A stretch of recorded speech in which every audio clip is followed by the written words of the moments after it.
இந்த பஸ்கா பண்டிகையை எப்படி கொண்டாடணும்னு லேவியர் 23:5-8 வரைக்கும் எழுதியிருக்காங்க.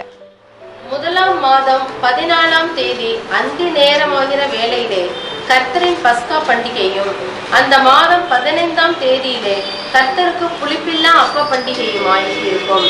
7 நாள் புளிப்பில்லா அப்பங்களை புசிக்க வேண்டும். முதலாம் நாள் உங்களுக்கு பரிசுத்தமான சபை கூடுதல். அதிலே சாதாரணமான யாதொரு வேலையும் செய்ய வேண்டாம். 7 நாளும் கர்த்தருக்கு தகன பலியிட வேண்டும். 7ஆம் நாள் பரிசுத்தமான சபை கூடுதல். அதில் சாதாரணமான யாதொரு வேலையும் செய்யலாகாது என்று சொல் என்றார். அப்போ பாருங்க, இந்த புதன்கிழமை எத்தனாம் தேதி? 14ஆம் தேதி இல்லையா? 14ஆம் தேதி தான் அந்த ஆடு அடிக்கப்பட்டது. பிட்வீன் ஈவினிங்ஸ் 6 மணிக்கு அப்புறம் என்ன நாள் ஆரம்பிச்சிருச்சு? வியாழக்கிழமை ஆரம்பிச்சிருச்சு. அப்போ வியாழக்கிழமை என்ன? 15ஆம் தேதி.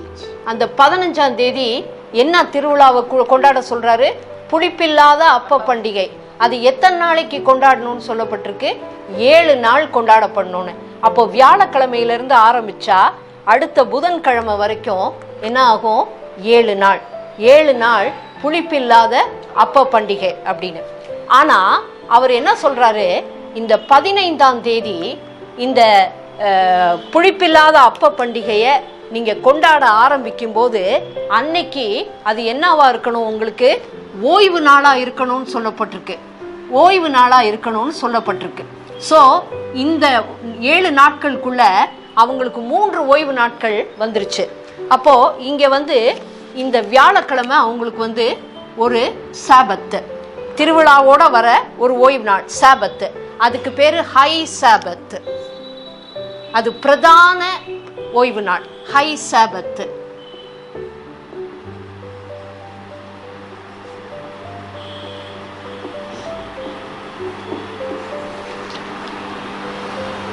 ஆனா அதே வாரத்துல ஒரு சனிக்கிழமை வருது. அவங்களுக்கு சனிக்கிழமை மறுபடியும் ஓய்வு நாள்.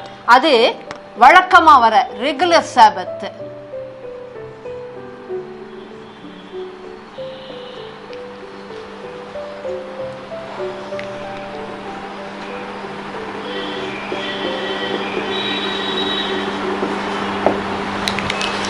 அது மட்டும் இல்ல, 7வது நாள் இந்த பண்டிகை முடியும் போது மறுபடியும் ஒரு ஹை சாபத். அப்ப இந்த வாரம் 3 வந்திருக்கு.